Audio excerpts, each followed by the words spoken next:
and then I'll do that. Okay, so welcome everyone. My name is Jen Ruffner, and I'm the administrator of the Maryland Heritage Areas Program, and we're so thrilled to have you here today. So why don't we just go around and we'll do popcorn style for introductions. So when you've introduced yourself, you can pick the next person to introduce themselves. So I will turn it over to Andrew. Good afternoon, everyone. My name is Andrew Arvizu, and I'm one of the assistant administrators with the Maryland Heritage Areas Authority. And I'll go ahead and popcorn it over to Ennis. Hello, everyone. I'm Ennis Barbary Smith, and I am also one of the assistant administrators with the Maryland Heritage Areas Program. And I will popcorn to LaFabian, who I know. I've been working with her on some grants. Hello, everyone. My name is LaFabian Marshall. I am the Grants and Public Administration Coordinator here in Pocomoke City, and I will go ahead and popcorn Miss Kathy Santora. Hello, I'm Kathy Santora. I'm on the board of directors at the Maryland Women's Heritage Center, which is located in the former Women's Industrial Exchange building on Charles Street. And I was also asked to join this group for some of the local historians here in Harford County, just so that they can become familiar with some of the requirements and some of the activities of this organization. Oh, and who is left? Eleanor? Hi, my name is Eleanor Thompson, and I'm with Maryland Commission on African American History and Culture, and I'm glad to be the first year grant reviewer. And LaFabian, I have family members that's down in Pocomoke City, the Turner family. Awesome. Are you familiar with the Sturgis One Room School Museum? Yes, ma'am. Good. And I'll popcorn it over to who's left. I can't see. I'm on my cell phone today. How about Kyle? Okay, Kyle. I'm Kyle Dalton, the Membership and Development Coordinator for the National Museum of Civil War Medicine in Frederick, Maryland. And I'll popcorn it over to Mary Callis. Thanks, Kyle. I love your museum in Frederick, by the way. That's a great, great place. Well, thank you. I'm Mary Callis. I'm the Executive Director of the Garrett Lakes Arts Festival, and I'm so happy that it's grant time again. Anxious to read grants. And I will popcorn it over. I think I saw Jennifer Shea. She's off my screen right now. Is she still on? I'm here. Okay. I'm here, Mary. Thank you. I'm Jennifer Shea, and I have the great delight of working with Mary Callis on the board for Maryland Humanities. But my connection with Maryland Heritage Trust began when I received a grant several years ago to do a film. And I reviewed grants myself last year, and I think I gained more from reading grants from around the state than I even got from all the wonderful grant support I got for my filmmaking. So it's a wonderful thing to do. And I'm going to popcorn it to Carol Bruce.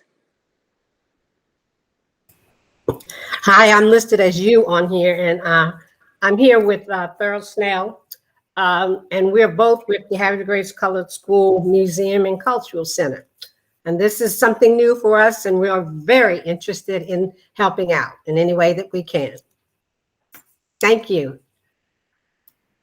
And how about we go to Carmela next?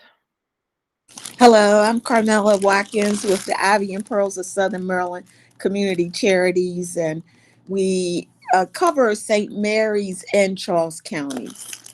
And I can't tell who is. How about Christine next? Thank you. And Christine, you might be muted.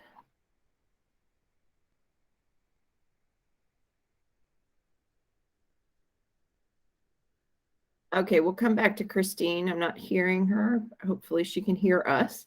How about Kelly?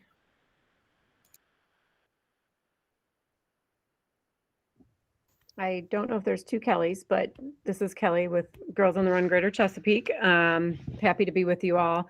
We serve girls in Anne Arundel County, Baltimore City, Baltimore County, Calvert, Queen Anne's, and Talbot counties, and just joining to learn more about the opportunity.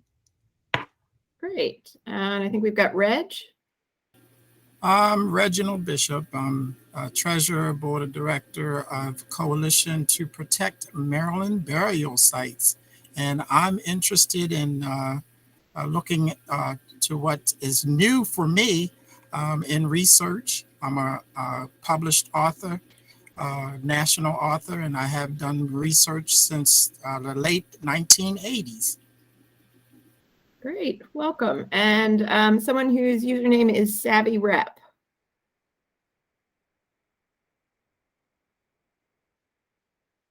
And you may be muted if you want to introduce yourself. Some don't like popcorn, Jennifer.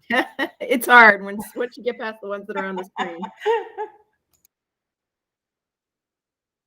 Okay, and we've got Stephanie, who doesn't have sound, who introduced herself in the chat, and also Melissa, who introduced herself in the chat from Garrett County and from Harford County.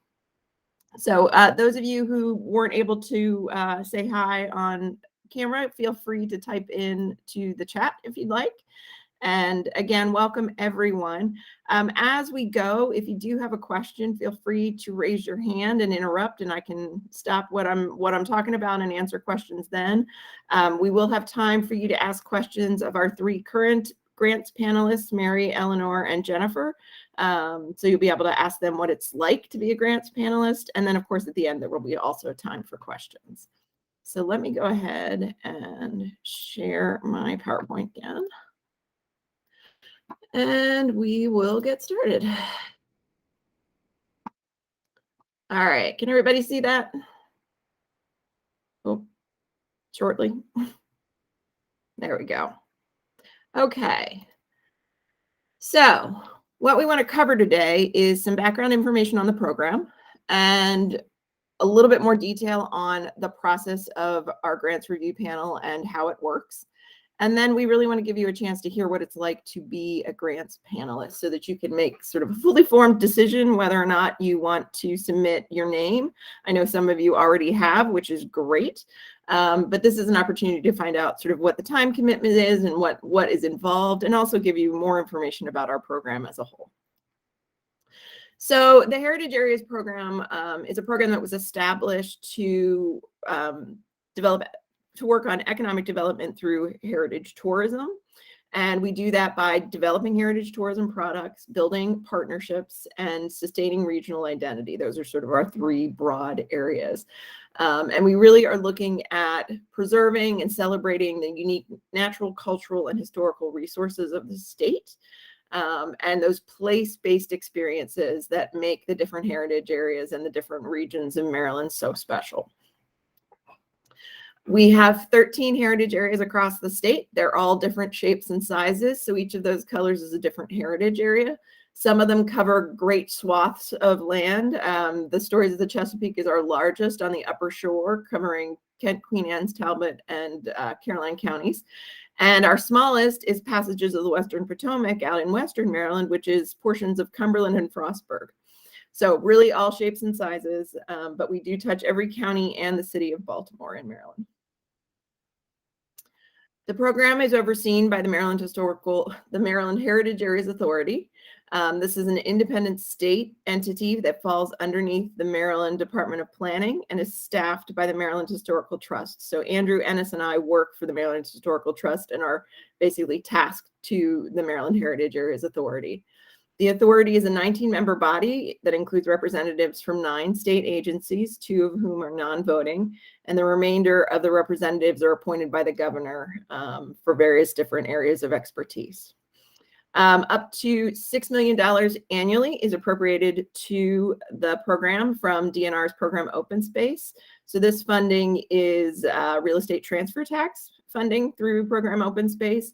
And of that $6 million, $5.1 million is available for heritage area grants. So The heritage areas themselves are locally designated. Each heritage area was conceived at the local level rather than the state level, and then it's certified by the state. They represent areas with concentrations of those natural, cultural, and historical resources. And in order to receive a grant from our program, your project must be located within the boundaries of the heritage area. So that map I showed you is really important because only projects within those boundaries can apply for our grants. We are able to give grants to nonprofit organizations and government organizations, and that can be local, state, or federal organizations. And these kind of eligibility questions are ones that we at the staff level will help for you. So don't worry that you need to be checking eligibility as a grants reviewer. That's something we'll cover, but we wanted you to be aware of what was involved with our grants. And we fund two types of projects. We fund non-capital projects and capital projects. Non-capital, you can request up to $50,000. All of our grants require a dollar for dollar match. So those projects can go up to $100,000 or more overall, and are for things like interpretation, signage, mobile apps, pedestrian signage, exhibits, education programs, basically anything that's not a construction project would fall under the non-capital category. For capital projects, those construction projects, property acquisition, historic preservation, trails, those types of projects can request up to $100,000, also with the dollar for dollar match. So projects upwards of $200,000 or more overall. And our minimum grant size is $5,000. So that's sort of the range that you would be seeing. So if you think about, we have $5.1 million available and the grant range is from $5,000 to $100,000. That gives you a sense of sort of, we can usually fund a little over 100 projects. And we usually receive more than 200 applications. So that's why we need a grants review panel to help us figure out which ones we want to fund. So I wanted to give you some examples of projects that we've funded just to give you some inspiration of what the program can fund and also to show sort of the broad range of project types that we support. This project, the Lower Shore Traditions, was awarded to the Ward Museum in Salisbury. They got just over $25,000 to do ethnographic and historical research on recent immigrant communities in the Salisbury area and the Lower Eastern Shore. So that's a really interesting project that's more research focused, but like all of our projects, there must be a public component to that. So they are going to use that to develop new interpretive products. In Prince George's County, where I live, we awarded a grant to the Greenbelt, Friends of the Greenbelt Theater. This was a capital project in the amount of $75,000. They are converting the facility next door to the historic theater into a learning lab and media arts center and film center. And so that's a construction project that's actually allowing them to build a second screen as well as that media lab in the little storefront next door. In Baltimore, the Port Discovery Children's Museum received $100,000 to build this amazing exhibit about the Port of Baltimore. So those funds helped support this giant replica of a ship that you see in the picture. And this is a case where this was such an extensive exhibit, it qualified as a capital expenditure because of these big construction pieces. Smaller exhibits would be a non-capital expense, but this was large enough that it qualified as a capital expense. Another fun project that we supported was awarded to the Friends of the Patapsco Valley State Park. And as you can see, we actually got to go out and visit this. This is their mobile interpretive park center. They purchased this van and kitted it out so that they could go out into the state park and provide bilingual interpretation and information resources to users in the park where they are. So it has, as you can see, windows where folks can come up and get brochures and information. They have some cushions so they can have story time and have the kids sit on the grass in front of the mobile center. It's really fantastic and is very, very popular, we're hearing. So those are just a very tiny selection of what we can fund, but you get the sense of sort of the breadth of types of projects. There's really a whole lot of different things that fall into heritage tourism. And the most important piece is that public-facing tourism piece. So that's really critical when you're reviewing our applications. So we are currently seeking grants panelists for fiscal year 23 grants in future years. If you would like to be considered for the fiscal year 23 grant round, which begins in January, we recommend that you submit your nomination by the end of the year. We are always seeking to create a panel that represents the diversity of our state, and that includes diversity of experience, geographic diversity, and human diversity. And we are particularly looking for folks from Western Maryland, the Eastern Shore, and Cecil and Harford counties. We have solid representation from Central Maryland, so we're looking for folks who are a little further afield and outside the sort of Baltimore-Annapolis corridor.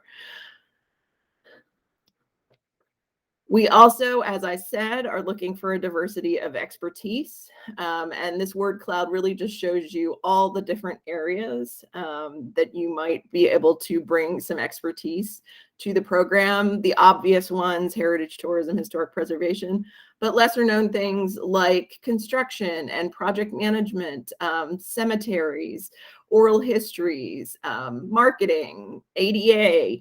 There's lots of different things that can play into a grant project. So having folks who have knowledge of those areas is really helpful for us. And yes, Ennis is correct. Southern Maryland, we also could use some folks in Southern Maryland as well. So some reasons you might want to serve on the panel. This is a great way to find out what's going on in the state, and I'm sure that our current panelists can attest to it. You get to see all the cool projects that are being proposed in all the different heritage areas. It gives you a look inside our grants process. So if you represent an organization that may want to apply for our grants, it gives you a really good insight into what makes a good grant proposal and what the process is.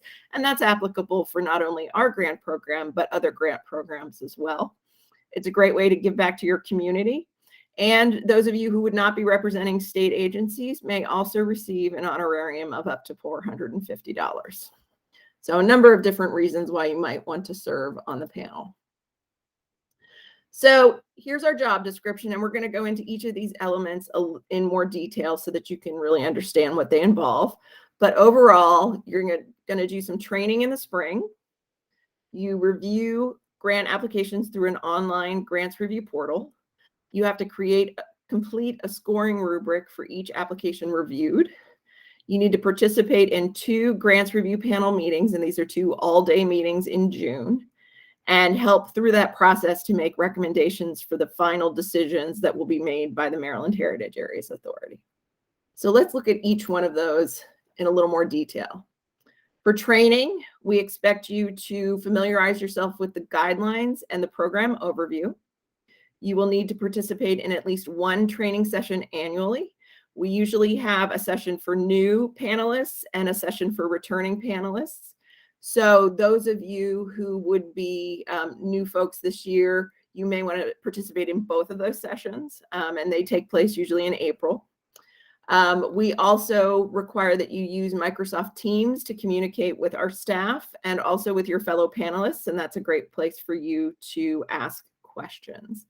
And I saw that there was a question pop up on whether we have the dates for our sessions yet, and we do not. We usually, once we've got the panel finalized, ask everyone to do a poll of their availability, but we do try and get those, particularly those June dates, on the calendar relatively quickly, but they tend to be in the first 2 to 3 weeks of June because we need to have time to finalize the recommendations for an awards meeting that the Heritage Areas Authority has at the beginning of July.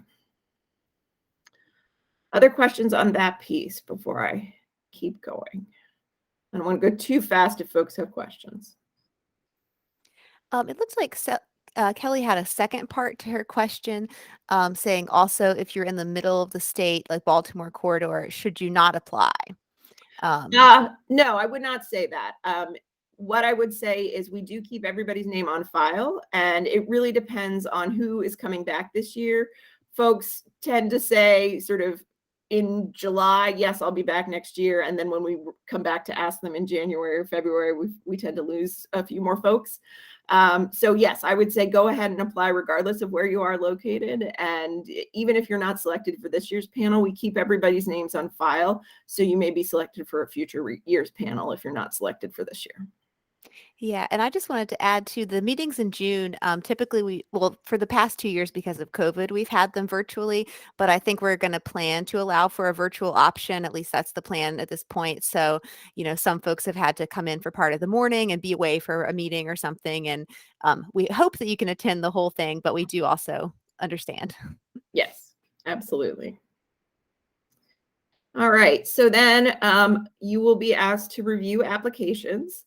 And you do not need to review all the applications. We try to make this workload manageable, so we divvy it up. So each reviewer will read approximately 25 applications. You'll receive those assignments at the beginning of May. We have 4 of you read each application, and then you would be assigned lead reviewer on probably 5 to 10 applications. And the ones that you're a lead reviewer on, we ask that you read them more closely than the others because you may need to present on them in the session. And it's not a formal presentation. It's just if we decide as a group that that particular application needs further discussion, we ask the lead reviewer to give a brief summary overview of what the project's all about. So you'll have 5 to 10 where you have to have that really close read, and the remainder you will not need to read quite so closely. The applications themselves can range from between 10 and 40 pages. They really sort of run the gamut in terms of the length. But the core application, which is really the meat of it that you need to review, I would say is between 10 and 15 pages. And then there may be supporting information, pictures, and so on that you can go through more quickly. And we provide those materials through our online reviewer portal and also through Microsoft Teams. And this just gives you a little peek at what the application looks like. We try and format it so that it's easily readable, so that it's in the same order as your score sheets, and so that you're only seeing the portions of the application that you need for your review and not all of the sort of the nitty-gritty eligibility information that we check on the staff side. Any questions on the review portion? Okay. So once you've read each one, oh, I see a hand. Stephanie, go ahead. Can you hear me? I'm hoping you can. Or not. You're very quiet. You might want to type into the box.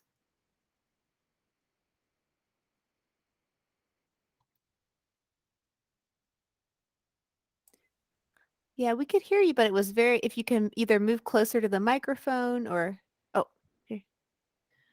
You talk about the protocol for an instance when a reviewer might have a conflict of interest on an application. Yeah, so we do check for conflict of interest. And essentially, if you or a family member has financial involvement or employment involvement or volunteer involvement with the applicant organization or a partner organization on a particular project, we'd ask you to recuse yourselves. So we do send around the list of all the applications first. And ask everybody to list all their recusals so we know not to assign you to one where you may have a conflict. And folks take that pretty broadly.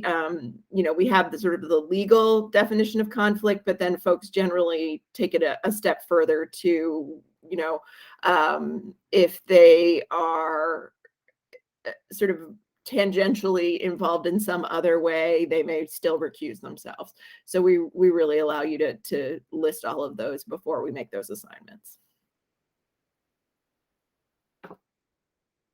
All right.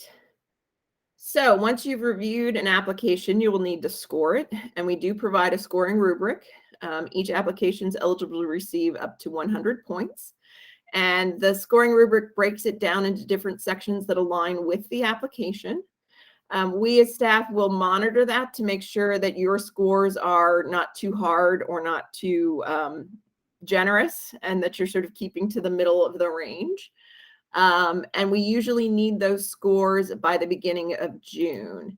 And this is a sample of what the scoring rubric looks like. You can see that we've got it broken down into nice little chunks, so you can pretty easily figure out how many points you want to award. The one thing we always say is that there should never be 0 points in any one of these categories, because short of having a blank piece of paper, they all should be able to at least get some points for some of these categories.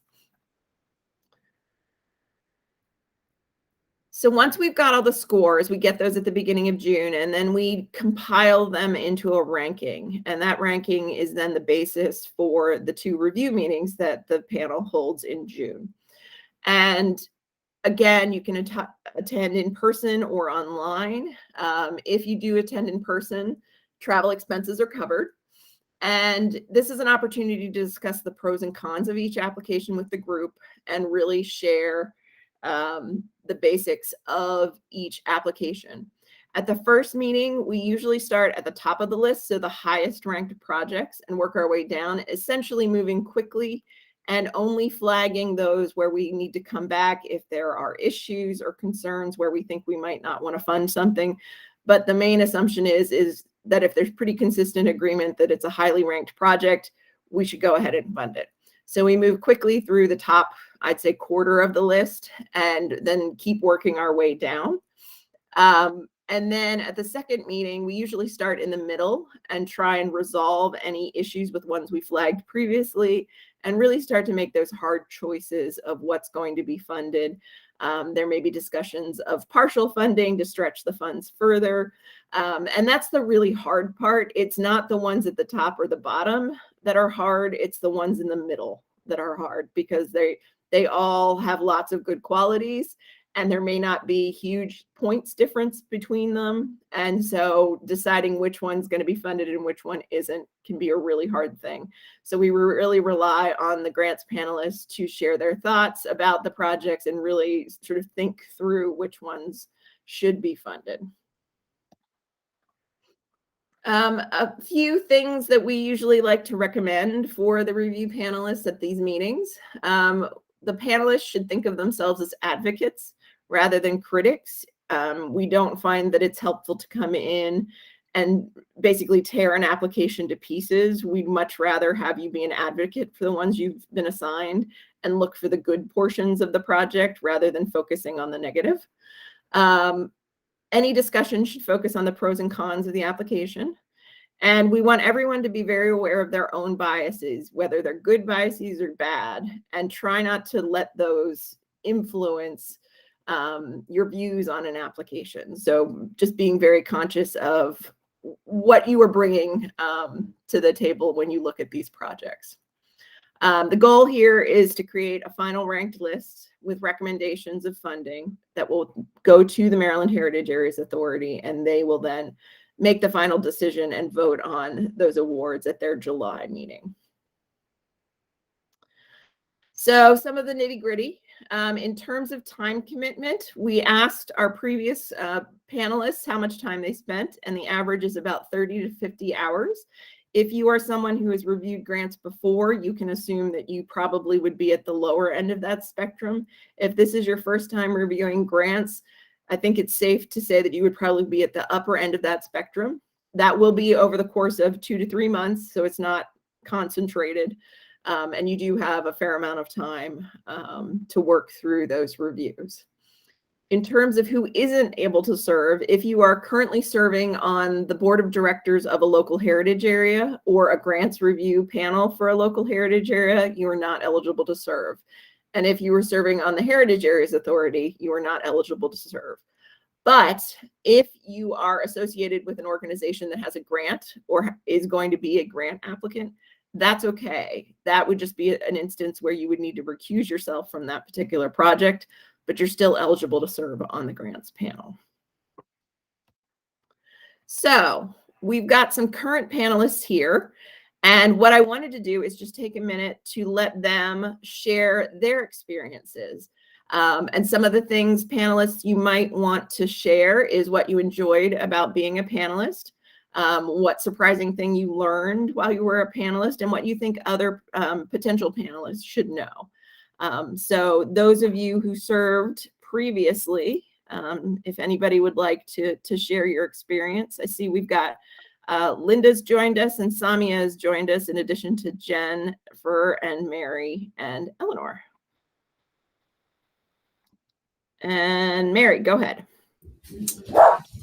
And now my dog started barking. Sorry. I just want to say this has been a wonderful experience for me. I'm not someone who usually enjoys reading, but I really do enjoy reading this grants. I think you learn a lot about some wonderful gems that are in the state of Maryland, some unexpected things that are just fabulous.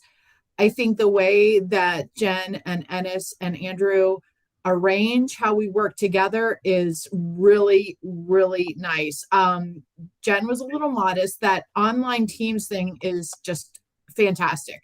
So when you're reading things, you can ask the other people that are reading. You're like, I didn't understand this. I didn't understand that. So, and I've only been involved during COVID, and I felt very connected with the other groups on the panel. And asking questions about things that you read was just really connected. I remember, Samia, we had some questions about some different things. And so I just want to say, you're not alone when you're going through this process. Yes, you are reading things and you are learning things, but we all come back together and support each other and ask questions. It's a very, I don't know what Zoom fatigue is, because I didn't feel it when we were going through this process. We all felt open to talk about questions and concerns, and it was just a very positive experience. I totally agree with Mary in the sense that your team worked superbly to prepare everything so the work is not as onerous as it may seem when somebody tells you that you have to review 50 to 60 grant projects or 20 or whatever the allocated allocation is.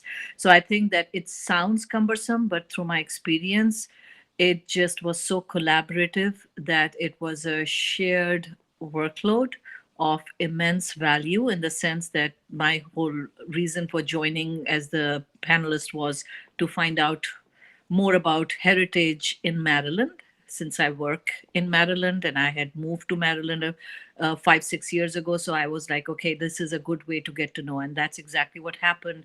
As Mary put it very well, you get to know gems that you wouldn't know, I think, because like Mary, I also joined last year, first time during the COVID.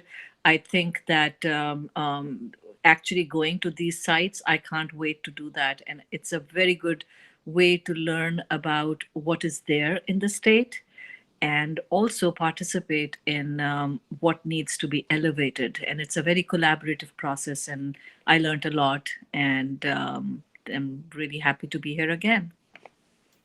Thanks, Samia. Jennifer.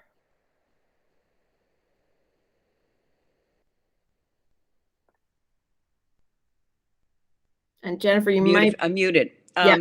I just said, and I'm going to repeat myself, that Samia and Mary said a lot of what I wanted to say, but let me just say again, the staff is superb, and they have organized a process that it supports everything you're doing, and is kind of fun to learn about and through. Learning about Maryland is really a delight. And I found when I live on the Eastern Shore, and so I travel through a lot of back roads when I'm going places, and all of a sudden I see names of places I've read about and doing these grant reviews, and it makes the whole experience so rich and wonderful.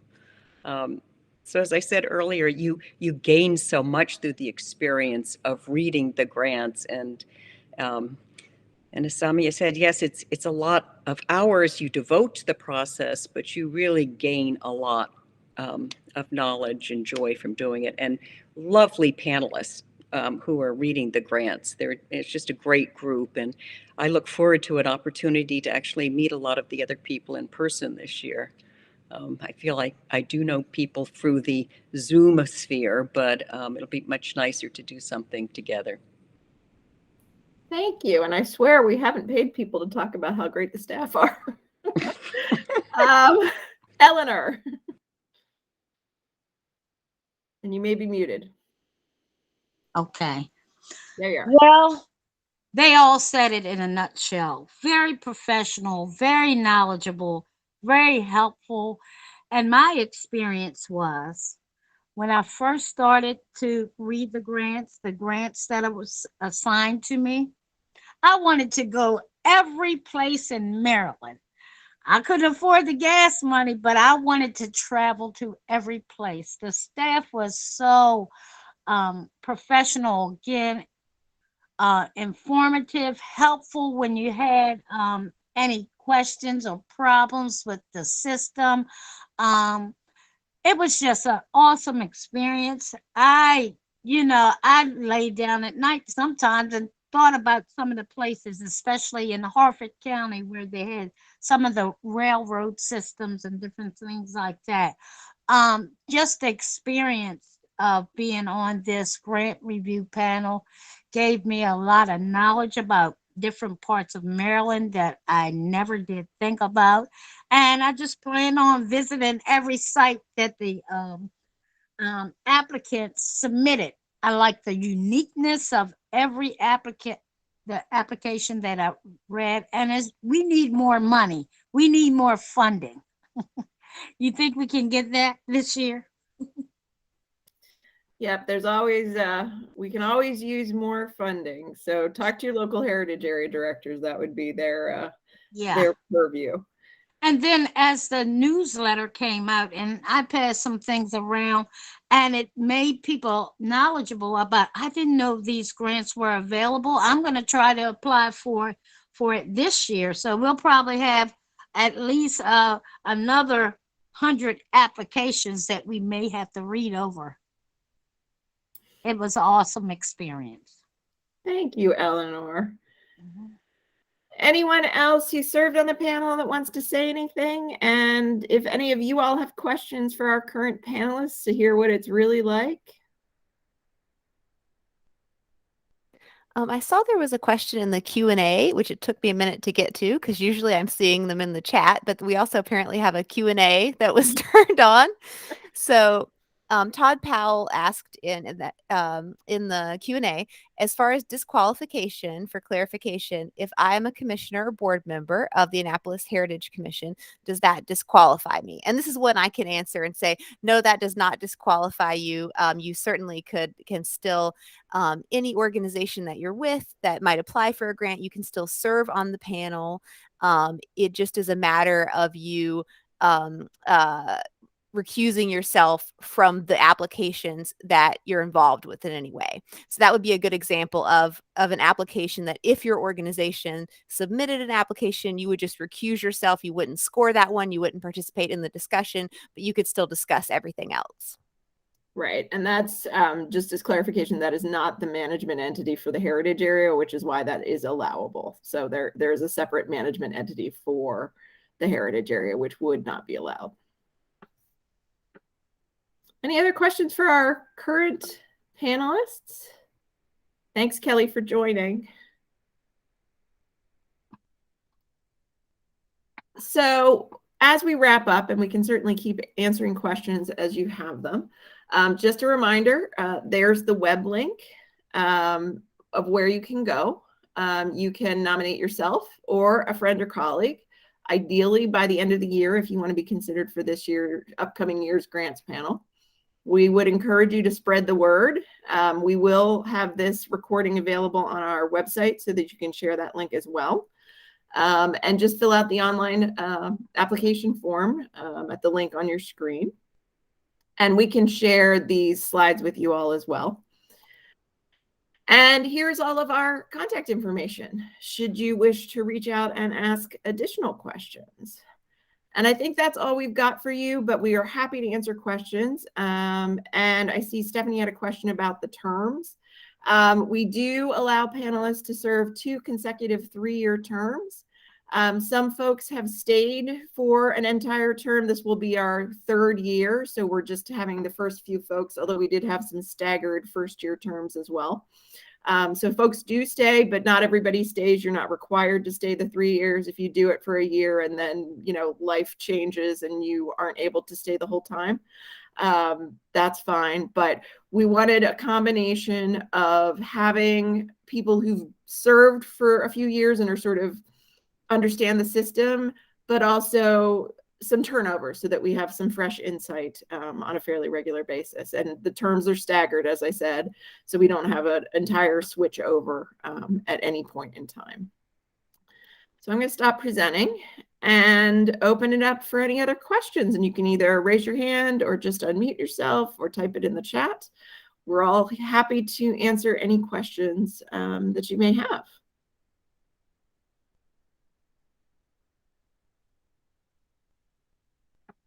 And if you've gotten what you need for the day, don't feel like you need to hang out. But we're so glad that you all are interested.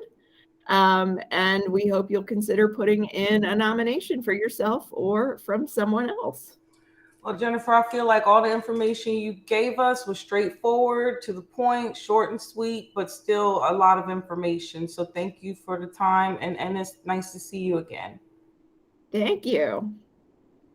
Nice to see you too. Yeah, and thank you to those of you who have already put in your nomination forms too, because I know quite a few of you have. So we have seen those and we are reviewing them. Absolutely. All right. Bye. Have a good day on purpose. Thanks, LaFabian. Any other questions? Did we cover everything you need?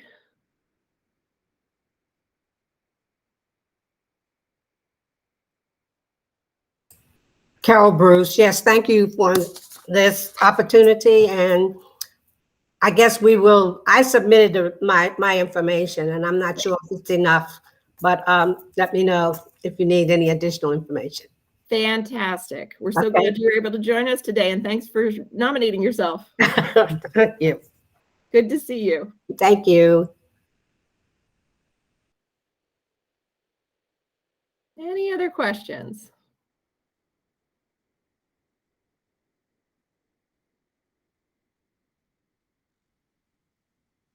Okay, well, I'll hang out for another minute or two, but again, thank you all for joining us, and we hope to see some nominations from you all.